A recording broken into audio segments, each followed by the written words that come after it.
The Last of Us did it. They did the thing. You know the thing. The thing that you did and did not happen. The thing we talked about. Oh my God.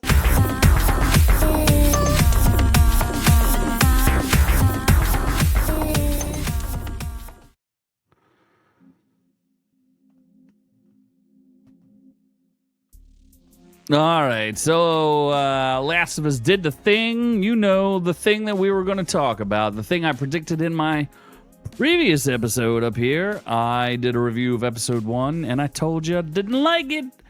But now I have an open mind, a clearer mind. I'm the man you may know as Z from Our Reviews Will Kill You. And I'm going to give you my review and my I told you so about episode 2 for season 2, Last of Us. Is this finally where everyone realizes that they can't stand this show anymore and they're not going to watch it? Or is this the beginnings of a strange and beautiful journey? We'll discuss what that looks like. Just for, look, if you're watching this video, you know what they did. Spoilers ahead. I'm going to ruin everything. But this is the moment we've all been waiting for, folks. It's the moment that changes everything. It's the moment where they kill Joel. That's right. In The Last of Us, they killed one of their 2 main characters because they have no other main characters unless you really like Abby, which I'm thinking you don't right now. So let's talk about the good, the bad, and the ugly. The good, it was a good episode, to be honest with you. I'm not going to lie. I'm not going to sit here. I know I said the first episode, if you didn't know what was going to happen, like I called in my previous review, then if you knew what was going to happen, you found the last episode incredibly strung out. Like, all right, this is too much going on. Just get to the point. If you play the game, it's right about where it should have happened, and they altered some things, but I think that's okay. You're allowed to alter stuff for TV to an adaptation.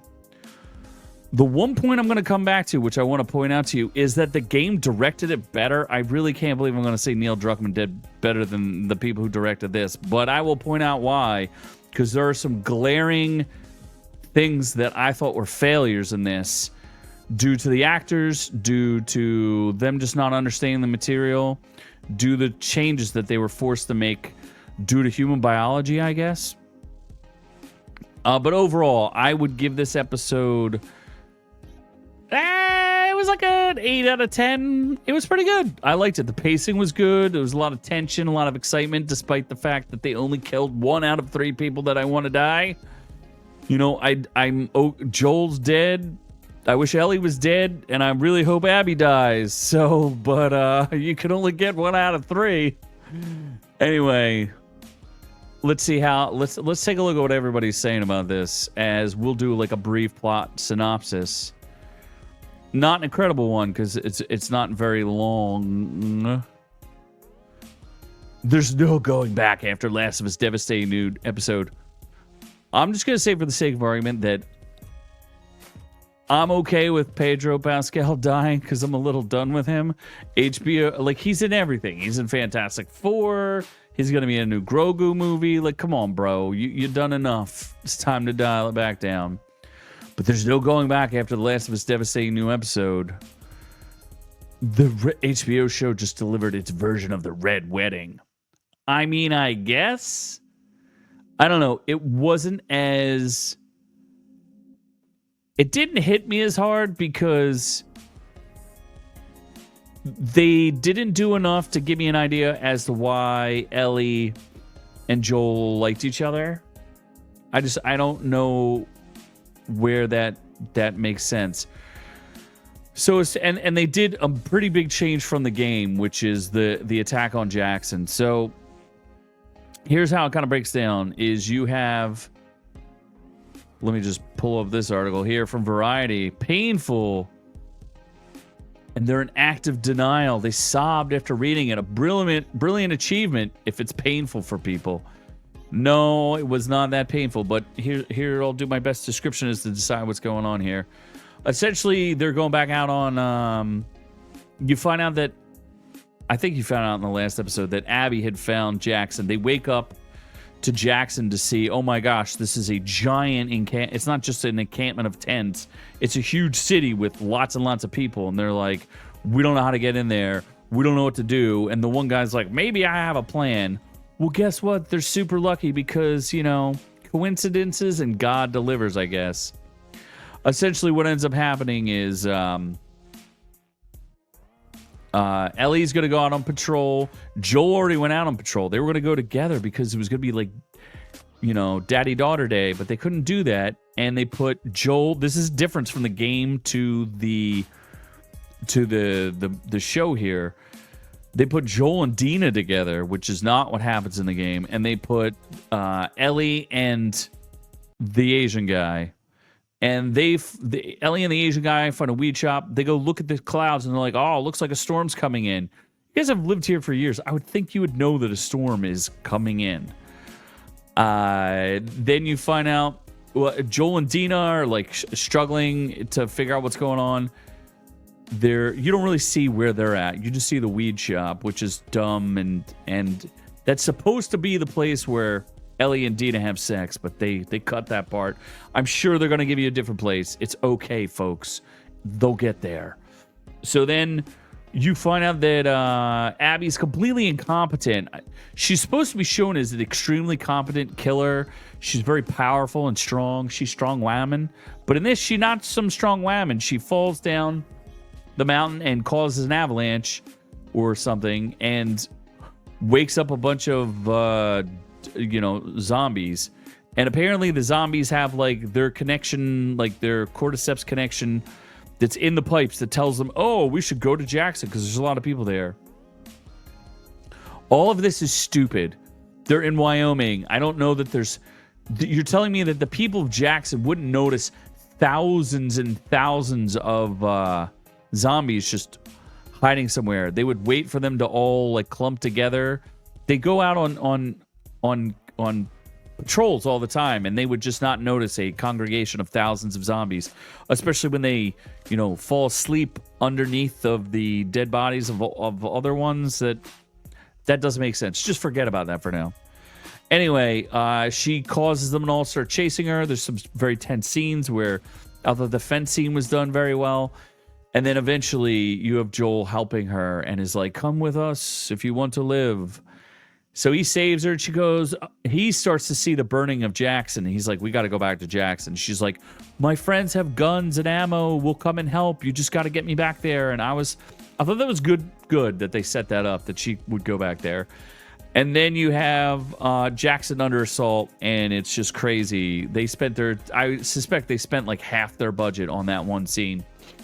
Blowing up zombies with barrels. They seem prepared, but not as prepared as you would think they would be. Because they had, Tommy give a speech of like, what do we do if we get invaded? And then they suck at what they did. They can't execute. And they only have their main gate blocked by like 2 cars. I guess they've never seen thousands of zombies in Wyoming, where there's a population of less than, like, Greenland has a bigger population than Wyoming, probably.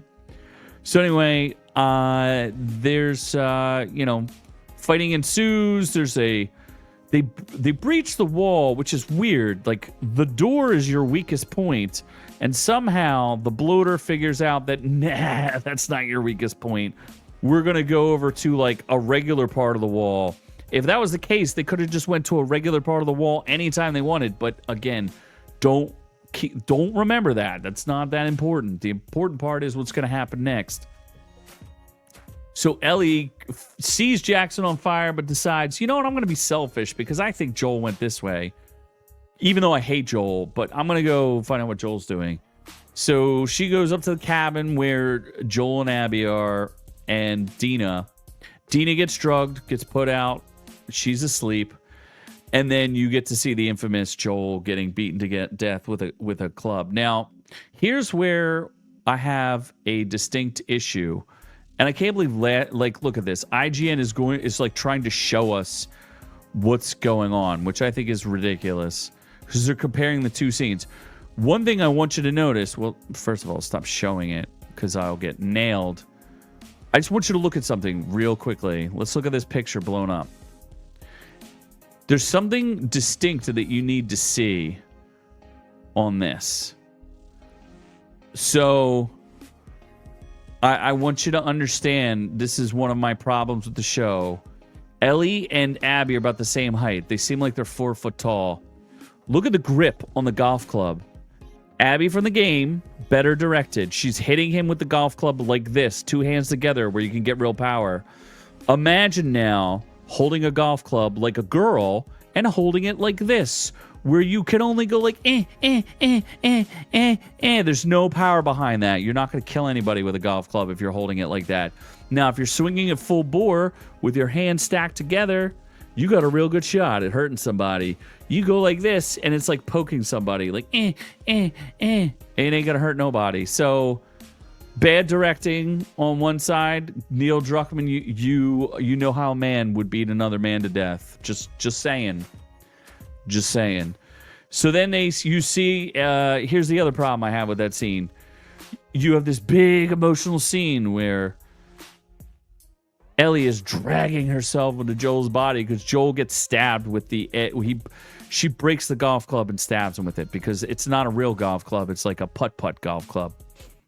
Well, she doesn't check to see if Dina is first of all, they don't tie her up. They tie her up in the game. They don't tie her up in this. They just kick her a couple times. And she's like, I'm going to kill you. And they're just like, shut up. If somebody said that they're going to kill me, and I was in the apocalypse, I'm pretty sure I'm putting 2 caps in them. But in this case, they don't even bother to tie her up. They just let her go. And they let Dina go. So no one's clearly going to follow them and try to do anything. Just, it's not going to happen. So think about this. She climbs on top of Joel and does not check on Dina. She doesn't even know if Dina's alive. She's like, Joel. So why did you add Dina to the scene? Another mistake. And Tommy looks like a puss in this. So I thought that was kind of weak. In fact, the whole town seems kind of like of Jackson. You'd think they would have survived the apocalypse. And Joel and Ellie firsthand saw what it looks like with a bloater and hundreds of zombies coming at people. So they both live there, and they're communists, so you'd think they'd have a better plan than just... I thought the barrels was great. Don't get me wrong. I enjoyed it. I am nitpicking. I thought this was better than the first episode, better than you thought. They did things right on some level. I like the tension between the Jackson assault and everything else. I'm just kind of nitpicking at how foolish the character of Abby really is. Because if Abby was a man, like in the game, she would have beaten Joel to death. Abby in the show should have just shot him in the head after trying to torture him. There's a part where she's like punching him, and it's like she ain't gonna do. She didn't do much damage. I've seen men with much worse damage than that. And shooting him in the leg was fine. I thought that was fine. But again, what are your thoughts? Did you enjoy it? Did you think this was great? Did you think this was high cinema? How would you beat someone to death with a golf club? You stacking hands or you spreading them out? You tell me. And I'm not trying to kill the series. Like, I just don't know how this goes forward with Ellie and Abby. Do you care about either of those characters? Are you excited to watch what the next episode is about now that Joel's dead? They dragged his dead body back to Jackson, and Jackson seems like it's going to be just fine. They might have to improve their defenses, but,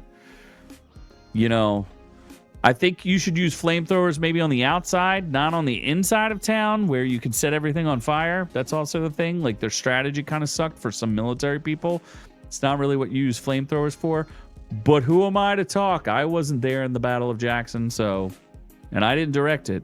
So anyway, thanks for listening. I appreciate you. Do the thumbs up thing, like and subscribe. We have exclusive videos which you can check out if you join our channel. We have some awesome videos that you will truly enjoy, including we also have a podcast which is free. It's on Friday nights, 7:30 p.m. Eastern Standard Time. Come hang out. Come join the fun. Love all y'all. But I got to move on because I'm going on to the next one. Thanks for catching the video. Be sure to join our channel to get the education you deserve. Make sure you check out our shorts, live streams, and catch us on all the socials. Don't forget to like and subscribe.